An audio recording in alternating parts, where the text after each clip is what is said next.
about is the back itself. So there's lots of different reasons for having back pain. And if at any time you can't hear me, can't see me, feel free to move your chairs or let me know that you can't hear and I'll start to speak up. I'm going to move up here. Sure, yep, there's plenty of chairs up here. Be careful with the one with wheels. And Oh, yeah. move that out of your way. There. Oh, very, yeah.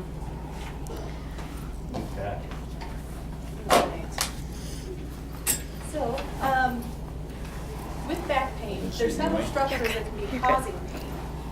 We have the skeletal structure, so the bones themselves, 5 different levels in the low back, or the lumbar spine. That area of the back is placed in between the hips and pelvis and the rib cage. The technical terms are maybe not as important, but some people like to know them, so I'll throw out some of the technical terms. But the low back or the lumbar spine is typically where most people will say, I have back pain, it's in my low back. But we also have the upper back, and so that mid-back or thoracic part of the spine is where the ribs attach. In the bony vertebrae, that houses the spinal cord that goes down. So we'll talk a little bit about the nervous system too. But the bones themselves, they can have arthritis. So any bone in the body has the potential for arthritis as it has wear and tear throughout the aging process. Where arthritis becomes a problem in the spine is usually not in that deeper center of where the abdominal cavity hides everything. It's in the back where the little joints come together called facet joints. And that's where the top and bottom bones meet.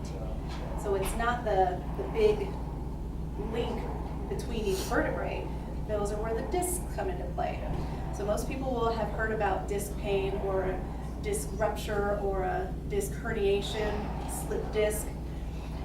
The model here shows a little disc. This red part right here would be a herniation or a bulging disc. When the disc gets soft, then it starts to slowly go in that direction. Unless there's a quick trauma or force to really push it out, and it would have to be a significant trauma like a car accident or a fall from a big height, the discs don't slip. So sometimes when people say, oh, I have a slip disc, they kind of think of this cushy thing that can slide in and out.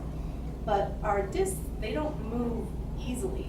It's a progression over time where that gets weaker and weaker and starts to bulge in that direction. Kind of maybe like a tire on a car might start to wear over time. It's not a sudden burst. Now, so the bones themselves can have arthritis. With the discs, if they start bulging out like this one's showing here, that in itself can press against other structures that would be painful, or it can press against nerves that come out of the side of the spine. So earlier I said that these big bony parts house the spinal cord going down the center. I'll backtrack a little bit. When we were talking about arthritis in the bones, if that arthritis is on the inside next to the spinal cord, they call it spinal stenosis. It's still arthritis, they just gave it a specific name for where it is in the body. And if that arthritis, meaning it's no longer a smoothie bone surface, it's jagged, it can have bone spurs, and it's no longer smooth, usually doesn't have the same fluids around the joint surface either. Okay, so going back to the disc here, if it's pushing against muscle or nerve, or even some of the other structures in the body that sit on top of the spine, that could be a reason for back pain.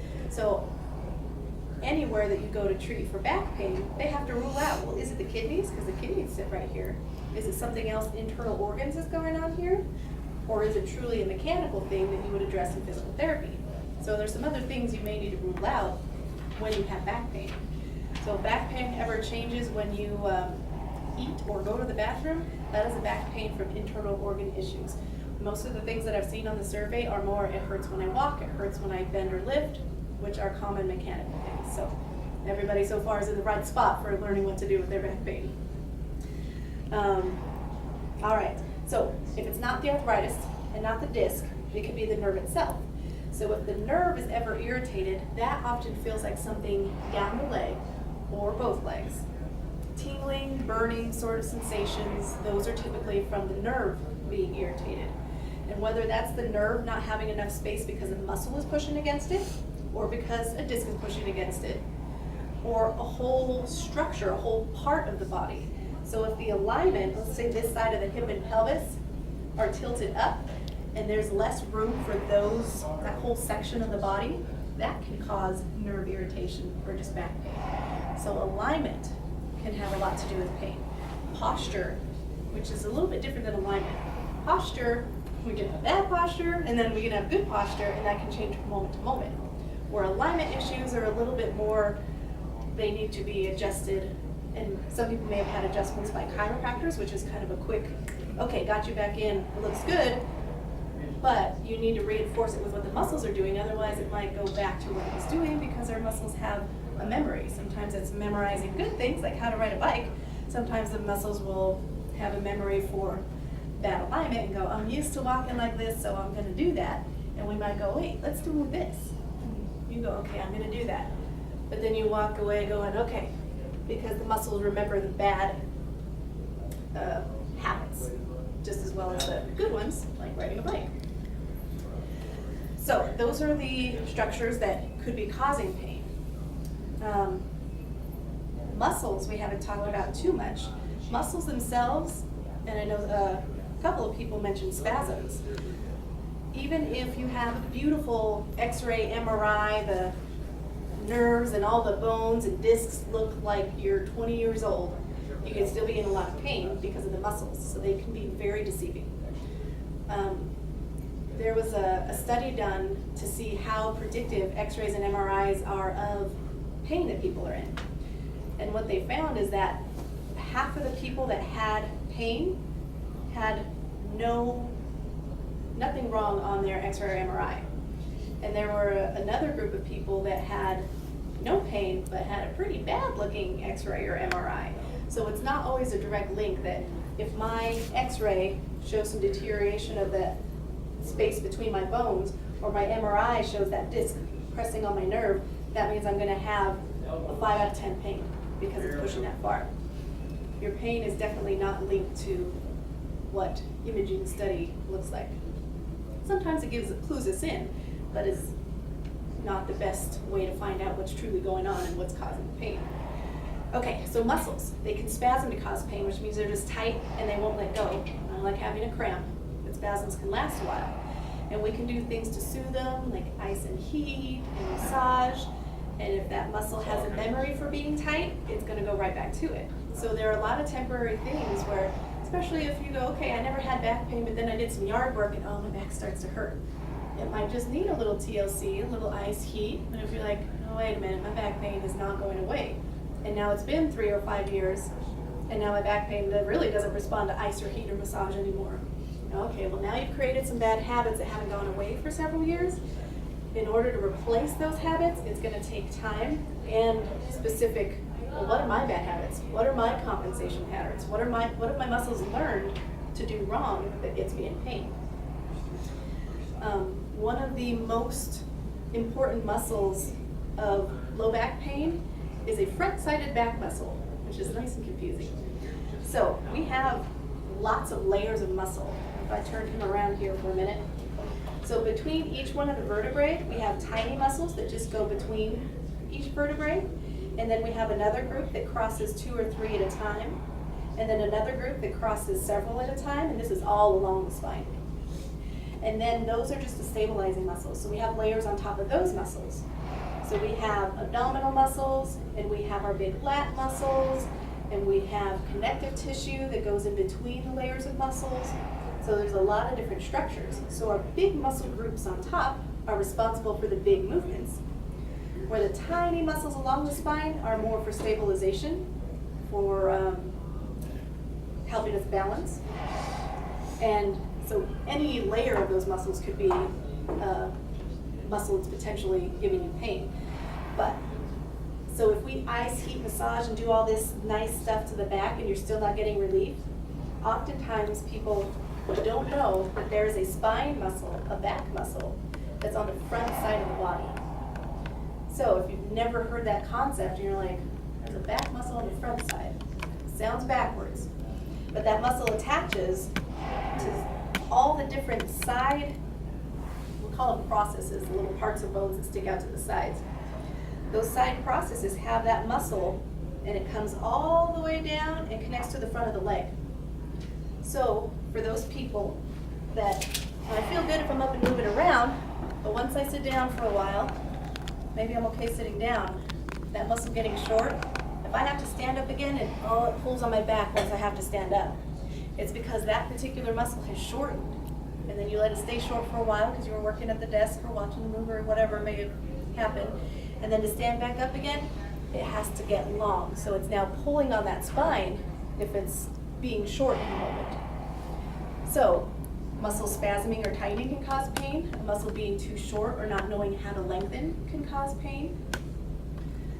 And I will show you a technique to release that particular muscle, and we'll even do a demonstration here in a little bit. So that'll be one of the things you learn to do at home, that you can try at home very easily to get some relief. So that's one of the back muscles on the front side, which we'll go a little bit more into detail about how to release it later. Some of the muscles on the back side, so the back muscles themselves, if you've ever had a massage, then you probably liked the massage right along the spine on either side, because there's a lot of bulky muscle there.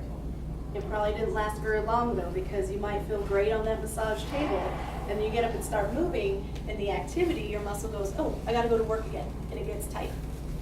So the muscles might get over tight with activity, and we have a resting muscle tone. So even when we're sitting in our chairs relaxing, or laying down to go to bed at night, they still have a little support of the joints. They don't ever totally relax, unless you're under anesthesia maybe. If that muscle tone for sitting in your chair is doing this instead of relaxing, when you get up to go and that muscle that's already doing this has to tighten even further, then it becomes painful. So then we have to untrain that habit of, well, how do I get my muscle to relax when I'm resting? It happens with movement before it happens at rest. Most people at rest though, they'll be, oh, my back pain feels pretty good if I'm just sitting still. It's when I get up to go, or when I've been walking for a while, or when I've been standing for a while. So, one of the big postural things that if you stand for a while and get back pain, kind of a quick fix, a good tip to remember, is that if you lock out your legs when you stand, that will put extra tension on your back, because if your knees are slightly bent, it starts to flatten your back here. I'm exaggerating the knee bend though. And the more I straighten out my knees, the more I have to extend in my back, and that's going to potentially put extra pressure and pinch on things in the back. So having your knees slightly bent is better posture, less pressure and tension on your back, and less pain. So if for you, you're in the category of the longer I stand, the more pain I have, then wherever your activities of standing are, let's say standing to cook, you're like, oh, that's when I start having pain. I need to tell myself, oh, are my knees locked out? And if they are, okay, I try to break that habit. Man, I can't break that habit. You might have, as long as it's not a tripping hazard, a block or something nearby that whenever I'm standing, I can put my foot on that block. So I can still stir and mix and do what I need for the cooking, but I have one knee that has to be bent because it's up on something. So if standing is part of what gives you your pain, you can try that at home. As far as the structures, we talked about specific things in the back that can cause pain, but then we also have compensation patterns that might come from an old ankle injury or knee issues that then, if that is not functioning and working properly, that can cause effect all the way up, matter of fact. So anything at our base level, the lower parts of our body, can have an effect the rest of the way up. And our trunk is so important to the rest of what happens in the body. If our trunk is not supported, then what our legs do is less under control, and what our arms do is less under control. If pain itself is limiting you, that will feel like weakness, even if you are a very strong person, if that makes sense. So, other than compensation and the actual structures, kind of some chain reactions that may happen. So let's say I had a knee replacement, and my knee itself is terrific, but ever since then I've had some back pain. then there might be some compensation and tightness and things where the knee doesn't even feel an issue anymore, but further up the chain does. So one of the things that is important for getting treatment of low back pain, one, you never want to ignore it because it can make structures worse. So let's say I had a knee replacement, and then ever since then my back kind of hurt, and then I didn't know it, but I was walking around like this, and if I keep doing that for the next 3 to 5 years, that's going to put extra pressure on my discs, and it's going to wear them down sooner. And then when my discs degenerate and I have more pressure on my nerves coming from my spine, then once you get that far down the road, it's hard to reverse things. So the sooner you treat your back pain, the better. Everybody's back pain is going to be a little bit different, so it's important to get an evaluation to see, well, what's my reason for back pain? Because no two people's back pain is going to respond the same. Even if, okay, well maybe person A and B both have back pain straight across the back. And maybe both of you have it across the back and down my right leg, and it's exactly the same. But one person might go, I left a bit forward. And the other person goes, no, that sets off my pain. So the pain may look identical and sound identical, but how you treat it may have to be opposite. All right. Any particular questions before we move along here? I have a question on Yeah. the facet, we used to call it, facet joint. Yep. I'm not quite sure about the facet joint, the arthritis and the spinal stenosis. Yes. Okay. So, and I don't know how well you can see from far away, but the bony structures from the front of the body that come off and have these finger-like projections here, they meet up with the bony part from down below. So that little space in between each level here is the facet. So if they're trying to get in there and do a facet injection, which is a common thing to do when you have pain there, they'll have you bend forward to open that up.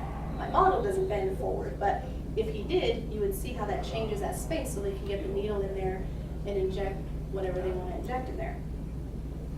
Usually a steroid to help inflammation and therefore pain. Where stenosis is not arthritis here. It's if I took this, where my hand is grabbing around now, off and looked on the inside of it, down the hole there. That arthritis is down the center of that canal. Worn down. Mm-hmm. Yep. Did that answer it? Okay.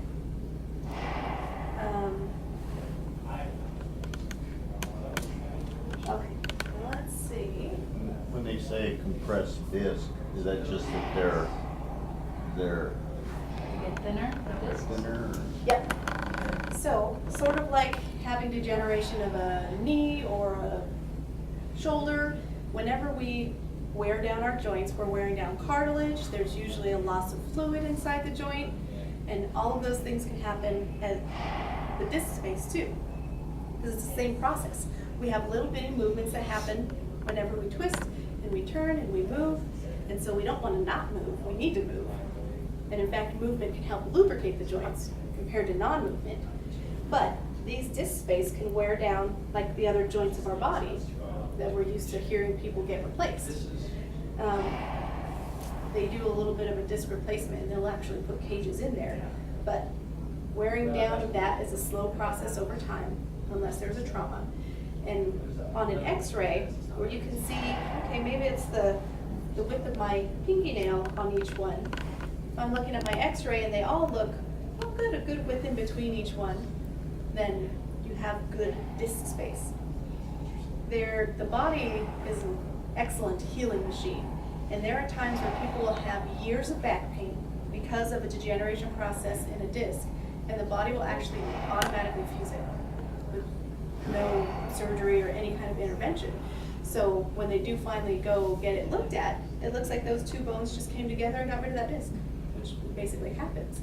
If the body fuses that, the pain goes away, but so does some of the movement there. So when they replace it with a cage, that still allows that segment to move and bend and get full motion. When they do a disc replacement, it's they'll take out the disc itself and then put in the cage so that it still has room for the spinal cord to go down, and it preserves that space in between the two bones. Not that I know all the details about that because I'm not a surgeon, but yeah, they use little cages.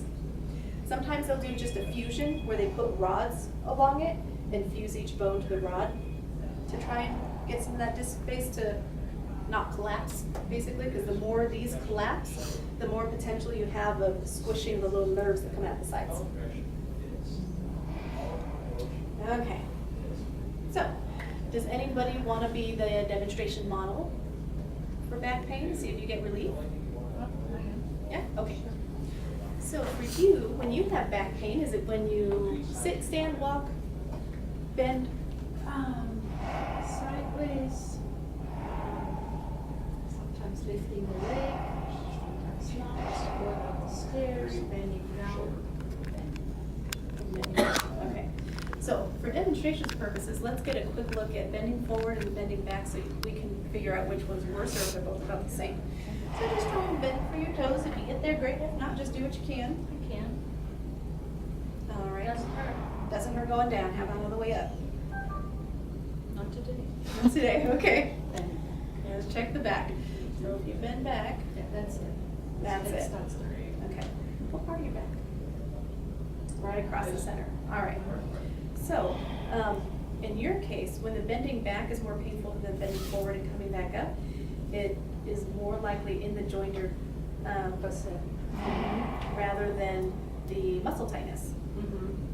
So in your case, we would want to open up some of the joint space. So I'll show you a quick stretch that we can do for about a minute. May I tilt my pelvic forward and do this instead of this? Kind of sitting back on it hurts or pinches it more. And as you get taller and get forward, take pressure off. That makes perfect sense.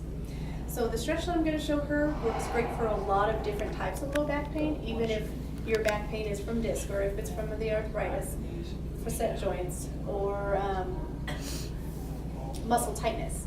And I'll tell you why the muscle tightness kind of falls into that category, but I'll show you the stretch and let you stretch it out, and then I'll explain about the muscle. Okay, so come on around the back side of this table here with me. I'm going to raise it up here a little bit further.